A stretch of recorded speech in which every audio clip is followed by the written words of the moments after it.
Hello, INFJs. Ooh, I feel a bit nervous here. Thank you for clicking on this video.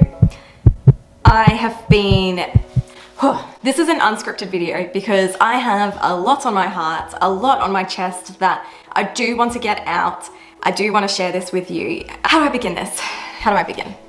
A couple of weeks ago, I put up a survey on my YouTube and I was asking everybody, what content did you want to see from me? Was it about introvert things, being an INFJ, therapy, or something different? And 75% of people said that they wanted the INFJ content. Now I am completely stoked and excited to share this with you. It seems like this is how my YouTube channel is becoming recognized and I'm so grateful for that. So I'm happy to do the INFJ content, but I do want to give this little disclaimer. I have seen that on YouTube, that when people follow a niche, they become boxed in. They get boxed into that content, and then the moment that somebody changes or grows as a person, they get bullied for that. So for example, if you look at like the vegan YouTube community, as soon as people say, I'm not a vegan anymore, they get very harassed online. And I'm very hesitant. I'm very nervous to put myself out there as a complete like INFJ guru. Because the truth is, I don't trust gurus. I feel like, and I'm hoping you'd be the same, considering that you have tested to be an INFJ, I know that you're a critical thinker, you think analytically. And I went in my 20s, my early 20s and late teens, I went through an experience where I had very extreme thinking and I did not use my critical thinking skills. Now, as I've gotten older, it's very important to me that I constantly analyze and think critically about what anybody teaches me or about what anybody says and to come up with my own opinion. I am very cautious of people who have an extreme belief or an extreme way of thinking or seeing the world. Very cautious of that. And so I just wanted to say here that if you are watching any of my INFJ content, to please not put me as like an expert on that, but to do your own research and do your own learnings about Myer Briggs personality type. Now, what is my opinion about Myer Briggs personality type? You might have seen a video I posted a while ago about getting my first online hater, and they wrote a negative review about my business on my Facebook page because I was talking about being an INFJ, and they posted articles about the pseudoscience of Myer Briggs and how it's not based on fact. Now I want to say that I think there is so much merit in personality types and learning your personality and learning cognitive functions. However, she is correct in that there is so much conflict in the psychology world.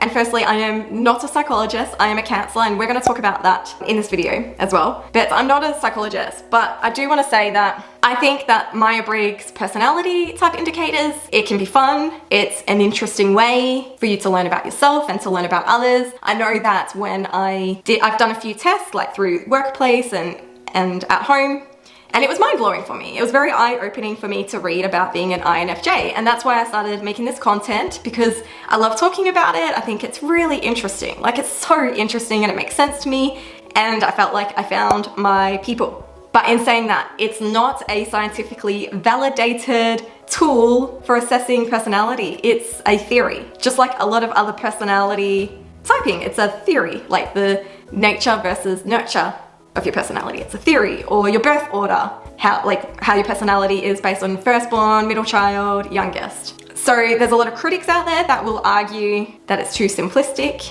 and that it does not accurately reflect the complexity of human personality. Not only that, people's personalities can change over time, and so, you know, maybe 10 years down the road you might take the test and it could be different. So it's not going to give you an accurate representation of who you are. When I talk about being an INFJ, I think it's great and it's interesting, like I said, but it should always be taken with a grain of salt.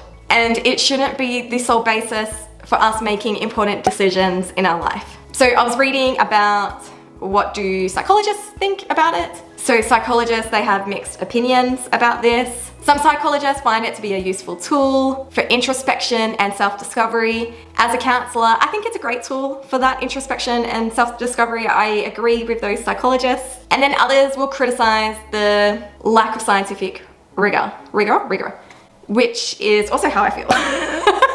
The other issue with it is that it is like self-reporting, but I mean, you are the expert of your own life. You know yourself better than anybody else knows you, and I stand on that.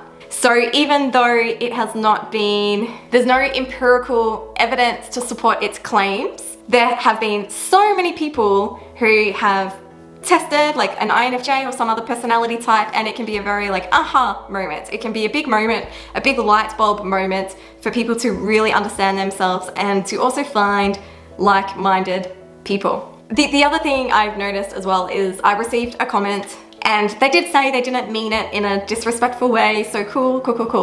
But the comment was saying, if you know INFJs so well, why do you do the squeaky voice? Basically, why do I edit the way that I do?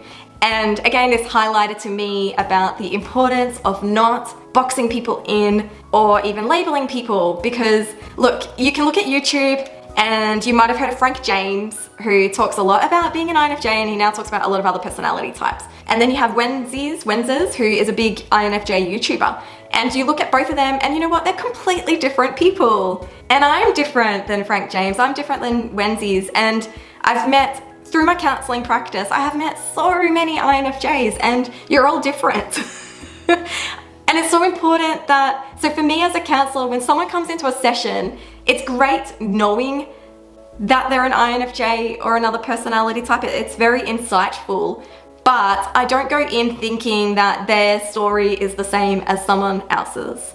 And I treat each person uniquely. They're their own person, they are an individual. And so I think when we start getting down that road and down that trap of thinking like you're an INFJ, you should be acting in this way, I think like, maybe that's a little bit extreme, because this is, like I said, take it with a grain of salt. This is fun. This is, I haven't studied Myer Briggs Personality at a university level. It's simply been in my own time and out of the joy of it. And I love talking about it, but I just want you to know that I don't necessarily think that it's the end all be all. In fact, in my counselling sessions, we don't really sit there talking about like being an INFJ. We're talking about the person, what's going on in their life, or what has gone on in their life to bring them to where they are today. And that is the other thing that I wanted to talk about. And this is really important for me to share this, so please stay to the end to hear this. But I want to talk about therapy and me as a counsellor. So almost 50% of my audience is from the United States of America. Hello, I'm from Australia. I'm an Australian-based counsellor. And I know that therapy and the counselling world in America is completely different than it is in Australia.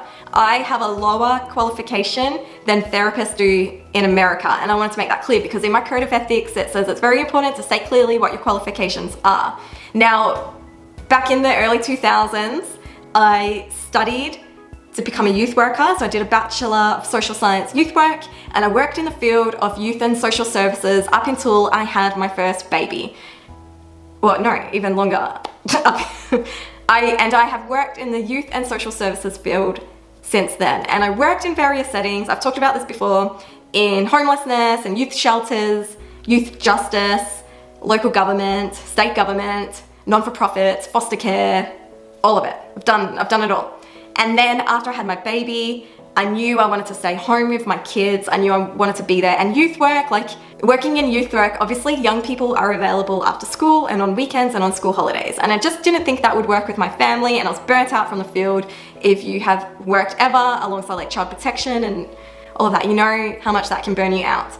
And so I studied to become a counsellor, and it was what I always wanted to do from the very beginning, but I didn't have the qualifications to do that. So I got my diploma of counselling so I could start my own private practice and do what I knew I was called to do and where my passion lays. But I wanted you to know that so that you don't start thinking I'm like a doctor or a psychologist, because I'm not. Next year I'm considering studying my Masters of Counselling and taking that like to another notch, but I'm sitting on that I'm being an INFJ and I'm over analyzing that situation. But I just want to make that clear. I have rambled on enough, but I really felt like I needed to share that with you before we continue on with the usual INFJ videos. Thank you.